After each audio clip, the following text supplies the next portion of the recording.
please keep people that are hurting and going through difficult situations in their lives in your prayers. It's just really, really sad. And like I said, we really need to remember these people, that we just sometimes get caught up in the rush of everything going on and we don't think of that. And thus as to why I'm reminding you right now in this video. I also want those of you who have been giving to the ministry to know that I have been using some of the gifts I have received to bless these people who are genuinely in a crisis. So your gifts are blessing those who are in a crisis and just helping them and relieving them of some of their stress. And I just want you to know that. So God bless you for your gifts. And I understand not everybody's been able to give, and that's okay.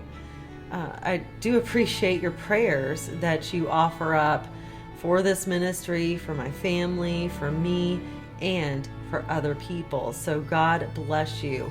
If you're able to give to the ministry, you can do so via PayPal. The link is below the video. If you don't use PayPal or don't feel comfortable doing it that way, I do have a P.O. box. You can send a check or money order. That information is also posted below this video.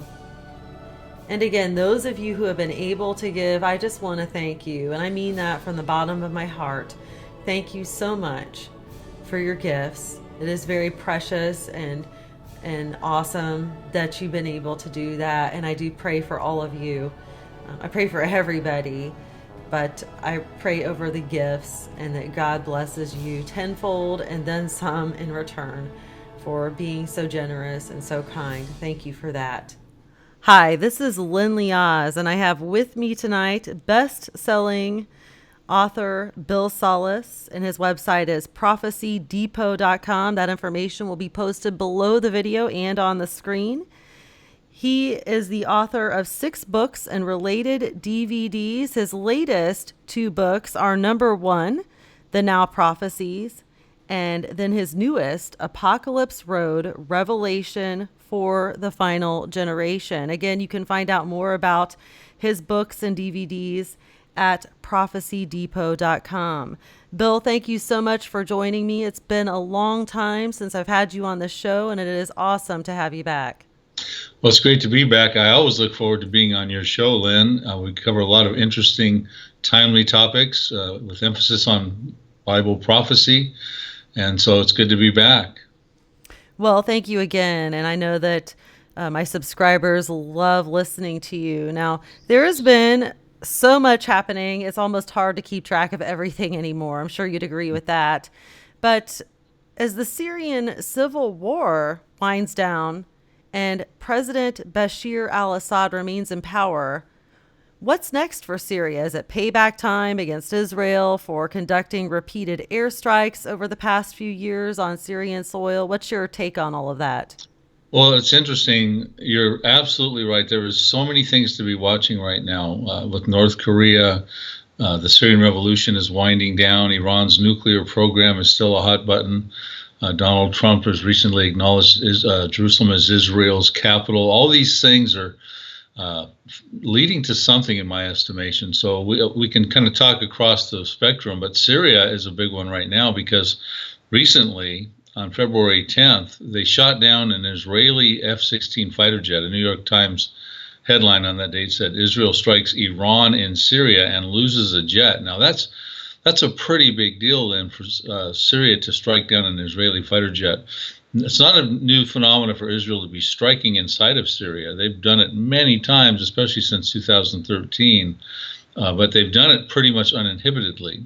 They even go back in 2007 and struck their nuclear facility they were building in Syria. So that's not a new phenomenon, but for Syria to answer back, and actually at that occasion, Iran had sent a drone in through Israeli airspace, which is another unprecedented phenomena.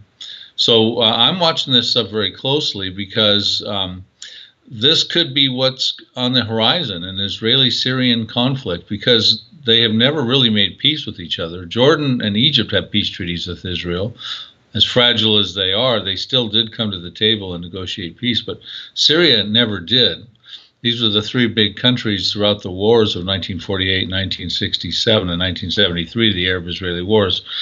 And so there's no friendship between Israel and Syria at this point. And Israel kept striking Syria during the revolution because Iran was moving weapons through Syria into Hezbollah's hands. And Hezbollah is a major threat to the north of Israel in the country of Lebanon. So we've got to watch this dynamic now, because Syria now has alliances that are very powerful with Russia, Iran, Hezbollah, and even now the Hamas as well. So they've kind of got Israel surrounded, Lynn. Hi, it's Charles Thorman from Noble Gold Investments. We're here on Lynn Liaz's channel, the first and only company to have a depository for your precious metals for IRAs in Texas. Wanted to take a moment to talk about what's going on and explain why this is a great time for you to get protected with precious metals. With everything that's going on in the nation, it makes sense more now than ever. We see wildfires, hurricanes, earthquakes. Times have never looked more closer to the end times than now. And with what's going on in the economy and politics, it makes sense to get that protection that precious metals offers. Give us a call. We're here to help. Any questions you may have, we can help you through the process, whether it be for metals to be delivered to you, metals to be stored for you, or even metals for your IRAs. We can help you with that process. So give us a visit on our website, noblegoldinvestments.com, or give us a call. Be more than happy to help and answer all your questions. Yes, and in fact, the prophetic implications of this could potentially be huge. So my next question for you that I want to ask, and I'm sure all the listeners are curious to find out too, your thoughts. Does this set the stage for the fulfillment of the Isaiah and Jeremiah prophecies concerning the doom of Damascus? Well, I always like to look at this, especially on your show, the biblical narrative, the prophetic perspective, not just a secular worldview. I mean, this is definitely of concern from a secular perspective, war with Syria and Israel on the potential horizon. But what are the biblical ramifications? And you just mentioned two very important prophecies that deal with actually the destruction of Damascus in Isaiah 17. During the last 7 years or so of the Syrian Revolution, which started on March 11th of 2011, the civil war there, many of the prophecy students and buffs have been asking, has this Isaiah 17 prophecy found fulfillment? Is it looming in the near future? Has it already been fulfilled? And if it was, who destroyed it, etc.?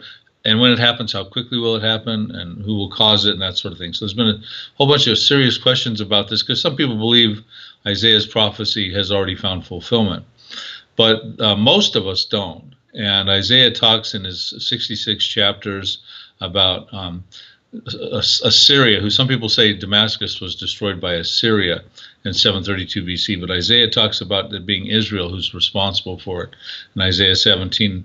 So basically what Isaiah 17 says is that Damascus will be destroyed. It'll be suddenly be reduced to rubble. It'll be a ruinous heap.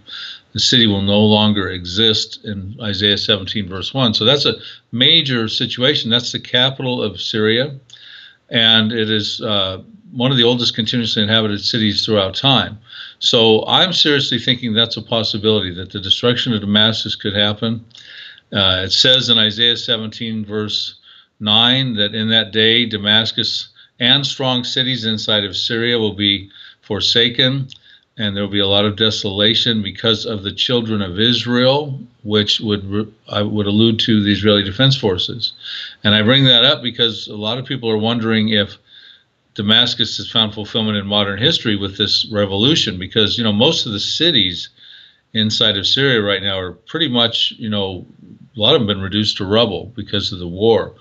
Damascus is still intact, but it's not the same as it was back before the Civil War. So, but it's not because of the revolution that this Damascus will be destroyed, but it's because of the children of Israel. And then it says in verse 14 of Isaiah 17, as it concludes, that you will see Damascus one night, but in the morning you will no longer see it. And it tells us the reason for that, because they have robbed and plundered and pillaged Israel. So in return, in retaliation, Damascus will be destroyed. That's just Isaiah's prophecy. Now Jeremiah 49 verses 23 through 27, a lot of people don't look at that as connecting verses, but it does seem to connect to Damascus. Sometimes the prophets give us different details. So Isaiah would give us one angle of the prophecy, as if you got different camera angles on the city. And then another prophet, in this case Jeremiah, will give you a different camera angle and explain some of the more details. So Isaiah tells us it's going to be destroyed overnight. It's going to be reduced to rubble, and it's going to be by the children of Israel. But Jeremiah goes along and tells us that, I'll just summarize it without reading those verses. It says that they hear bad news in Damascus, and the city becomes faint-hearted. And the reason is, it says there's trouble on the sea. It cannot be quiet. Now, the sea would most likely be referring to the Mediterranean Sea, where Israel has almost a half a dozen Dolphin-class submarines, which have nuclear potential. Some of them have nuclear weapons on them. So there's trouble on the sea. Could the attack from Israel be coming from one of those submarines, those Dolphin-class submarines? And it says that Damascus grows feeble, turns to flee. Fear has seized the city of Damascus like a woman in labor. And then it says, as a result of the attack, that there'll be young men who fall in the streets. That would be civilian casualties. It says all the men of war will be cut off. That would be military casualties. And it says that the Lord will kindle a fire inside of the palaces of Ben-Hadad, which would refer to the capital buildings. And, when it talks about the children being cut off, due to the war that's happened with respects to the Syrian revolution, Bashar al-Assad has been running short of troops. And so he's actually had to enlist children, adolescents at the ages of 13 to 17 in some cases, to go and fight. There was an article on this in the U.S. News called Kids on the Front Lines. It pointed out that due to the manpower shortages during this revolution, they had to bring kids into the armed forces. So as we look at these prophecies, they're pretty specific. And I would suggest that if Israel and Syria go to war and go toe-to-toe, you're going to then see Iran get involved with their nuclear program. You're going to see Hezbollah get involved with their 150,000 or so missiles pointed at Israel. And Israel's response is going to have to be to level, to make a major statement. And one of the statements would be to level the city of Damascus, which has already come under threat. Strikes from Israel in the recent few years have actually hit near the city of Damascus. So this stuff is very realistic. One of the prophecies I'm watching for, I would call it a now prophecy, a prophecy that could happen at the present time. We could see Damascus tonight, but tomorrow morning it could be gone. That's the nature of that prophecy. Very interesting, and something that we certainly need to watch. In fact, many people who really get into Bible prophecy know that we need to watch what's going on over in the Middle East, particularly Israel, which leads me to my next question. And we have about 13 minutes left, so hopefully there's enough time for you to address this, because I feel this is also pretty important. May 14th of this year, 2018, marks the 70-year anniversary of the rebirth of the nation of Israel. Well, on December 6th of 2017, President Donald Trump gave Israel what I would call an early anniversary gift by acknowledging Jerusalem as its capital. So, Bill, do you feel this decision is simply a fulfillment of a presidential campaign promise, or could it be more than that? Does it signal something much more significant, prophetically speaking? Well, I personally am watching for the prophetic applications or implications of that move. I mean, yes, it was a fulfillment of a presidential campaign promise. He did say when he was on the campaign trail that one of the promises he was going to do was acknowledge Jerusalem as Israel's capital and move the embassy there, which is something that Israel had been longing for ever since it's become a nation, to be recognized since 1948. Again, as we say, the 70-year anniversary coming up. And there was an Embassy Act that was passed in 1995 by the 104th Congress, which provided the funding and legislated the approval for the U.S. to move its embassy from Tel Aviv to Jerusalem, which would make a whole lot of sense politically, because that's where the Knesset is in Israel, and you just want you want to have your embassy in the heart of the political center of a nation.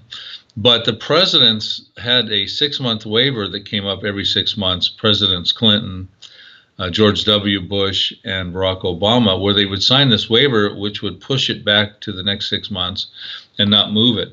Donald Trump actually signed that waiver the very first time it came up, the past June of 2017. And so the question is, why did he then go ahead and decide to do it, on December 6th? He had actually gone on October 7th on the Huckabee Show and made a comment that he'd actually like to see the two sides, the Palestinians and the Jews, come to the peace table and negotiate peace before he actually thought about moving the embassy to Jerusalem. And then all of a sudden, it kind of shocked people. He did this on December 6th. He acknowledged Jerusalem as Israel's capital.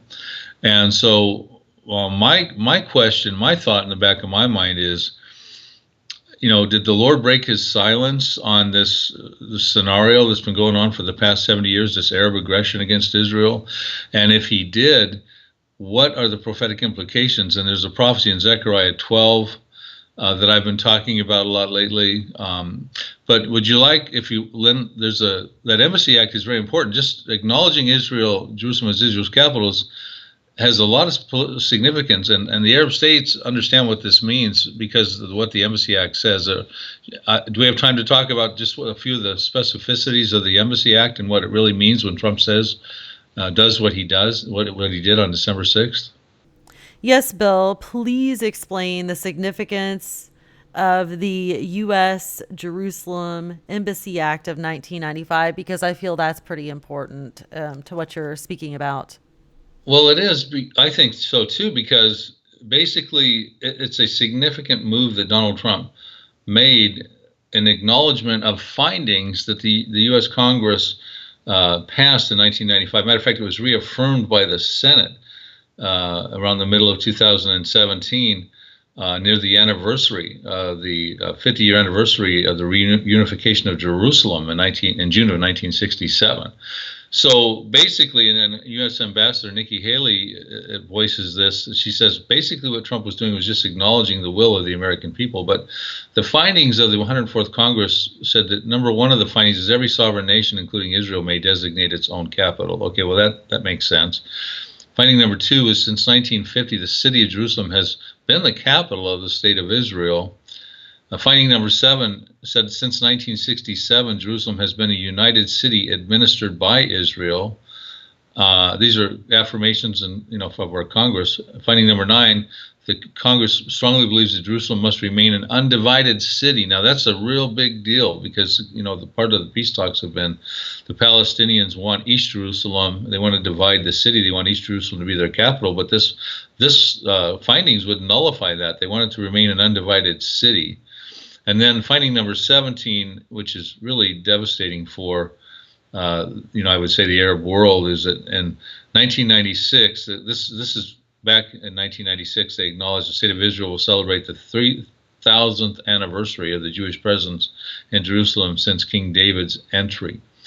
And that's in the Old Testament. And, that predates Israel's presence prior to all the current Arab claims.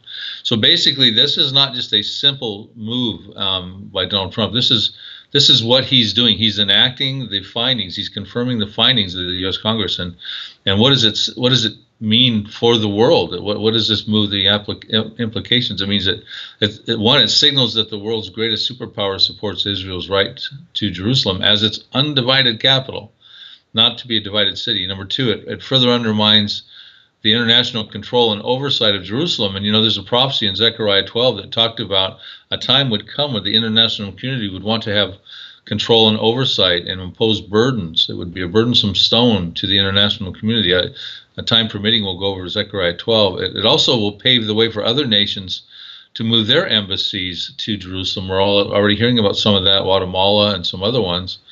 And most concerning, and lastly, it was likely, Lynn, going to provoke a Middle East war. And that's where I think Zechariah 12, Psalm 83, this stuff we just talked about with Syria, I think this may be where this is going. Well, Bill, what specifically, while we have just a couple minutes left, I want to squeeze this in here real quick because I think it's very important. And that is Zechariah 12. What specifically about Zechariah 12 are you referring to, as in the details of the prophecy? Right, because Zechariah 12 verses 1 through 6 I believe, is giving us a blueprint of what we're actually seeing taking place in the Middle East presently. It talks about a time, Zechariah, he wrote this around 520 BC or that time frame there. Talks about a time would come where the Arabs, surrounding nations, would contest Israel's rightful claims to Judah, and Jerusalem. Of course, that's where you have your West Bank and that sort of thing. So that's the territory we're talking about, Judea and Samaria. But it says a time would come where the surrounding Arab nations would actually contest Israel's rightful claims. It said that when that happened, the Lord says, "Behold, I will make Jerusalem a cup of trembling," some translations poison or dizziness, "unto all the surrounding peoples when they lay siege on both Judah and Jerusalem." And it goes on to say, that's in Zechariah 12, verse 2, and Zechariah 12, verse 3.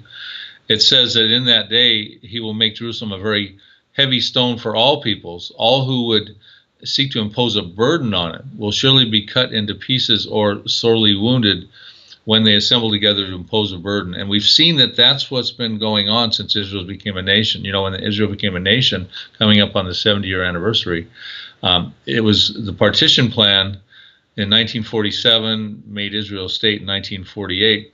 They actually were going to divide up that land between the Arabs and the Jews, and the Arabs rejected it, voted against their being in Israel, and they went to war in 1948. And as a result of that war, Israel won, and they drew up what they call these green lines, these armistice lines, where the international community actually divided the city of Jerusalem. It's the first time in the history of Jerusalem it's ever happened. It didn't even last for more than 20 years because in the War of 1967, Israel took over all of Jerusalem, east and west, but they made a colossal mistake and gave control over the Temple Mount to Jordan. They call it the WAQF Society. So anyway, it says that the international community is going to meddle, and for doing that, it's going to be the international community. Any countries that impose a burden will be sorely wounded. And so we're seeing that that's exactly what's going on at this point in time. And then Zechariah goes on to say that there's going to be a war.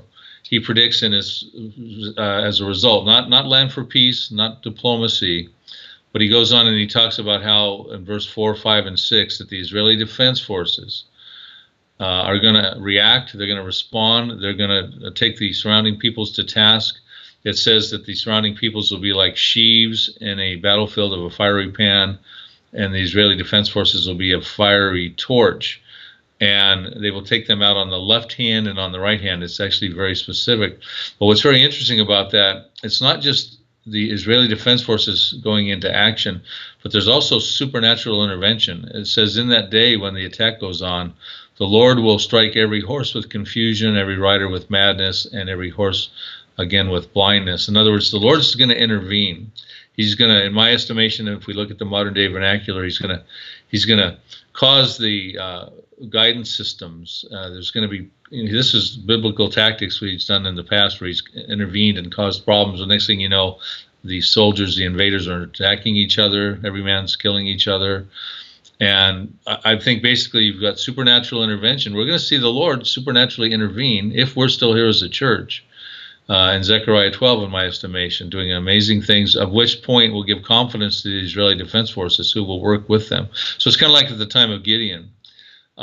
Gideon had 300 men with a bunch of, candlelit torches, and they blew their trumpets and shouted out the sword of the Lord, and 120,000 Midianites started to panic and started killing each other. And the Lord intervened and created that hysteria. And then the Israeli Defense Forces went to task, although there was only 300 of them at that time. I get kind of excited about the prophecy because I think we're going to see the Lord go into action, and we're going to see the Israeli Defense Forces follow up with confidence. And that's how this is going to be resolved, in my estimation. And moving this Jerusalem is the center of that prophecy. It'll be a cup of trembling to the surrounding peoples and a burdensome stone to all the nations to try to impose a burden on it. And I think that's where we're at. Yes, these certainly are exciting times, that is for sure. And I just want to thank you for sharing all of this very important information with my subscribers, as well as anyone else who stumbles across this video. And I encourage all of you out there to share this video, like it, and subscribe if you're not subscribed. And go visit Bill Sellis at prophecydepot.com. Again, that link will be posted in the information below the video. I will also post it in the comments and pin it to the top. Check out his books. Again, he's got 6 books and related DVDs. His latest, The Now Prophecies, and the newest, Apocalypse Road Revelation for the Final Generation. And I'd like to just tell the people a little bit about the Now Prophecies real quick, if that's okay, Bill. Absolutely. It's a great book, very relevant for our time. Yes, current world events have many people concerned about their uncertain futures. This book addresses, should they be? Are their concerns justified? Can we peer into the future through the lens of biblical prophecy to see if ancient predictions are about to roll off their parchments and pound down on the world pavement? Another question, what are the specific prophecies that could happen now in the new year? So for those of you listening, this book, The Now Prophecies, addresses not only those questions, but many more. Bill has authored a book that has anticipated this change in Jerusalem's status, again, called The Now Prophecies. As the title reflects, these are the biblical predictions that could happen at the present time, perhaps even this year, 2018. The Now Prophecies include, but of course are not limited to, the following globally impacting events. So for those of you listening, pay attention. Disaster in Iran, destruction of Damascus, the final Arab-Israeli war, IDF defeats the surrounding Arab states, the toppling of Jordan, the terrorization of Egypt, the decline of America, the expansion of Israel, and the vanishing of the Christians. Again, these are only some of the things that are covered. So those of you listening, please go to Bill's website, prophecydepot.com, and check out all of his books and DVDs, and in particular, check out the Now Prophecies as it relates to the things we've just discussed. Well, Bill, thank you again so much for your time tonight. I know you've had a busy schedule as of late, so I appreciate you taking time out to be a guest on my show. It's been great to have you. Well, thanks, Lynn. Boy, after that promo on the Now Prophecies, I'm going to have to go read that book again. That's incredible. Yeah, well, I want to have you and Joel Richardson on my show. I know you guys did something lately. What was it you told me? Go ahead and share with the listeners if you don't mind. Well, yeah, I think Joel would be game for this, Lynn. We have done some media together, and we put out a DVD called The Identity of Mystery Babylon. Is it Mecca or is it Rome? We did a 3-hour discussion at a conference and turned it into a DVD. It's very educational. That's a big deal. That's coming up around the corner as well. The world's going to be hit with a coming global world religion, and it'll be a lot of supernatural deception. He believes that will be Islam centered in Mecca. I believe that will be dealing with the Vatican centered in Rome. There are other theories about other locations. Could it be New York City, America? Could it be Jerusalem? Could it be rebuilt Babylon, Iraq? Fascinating debate. I will get a hold of Joel, and we will schedule something with you, Lynn.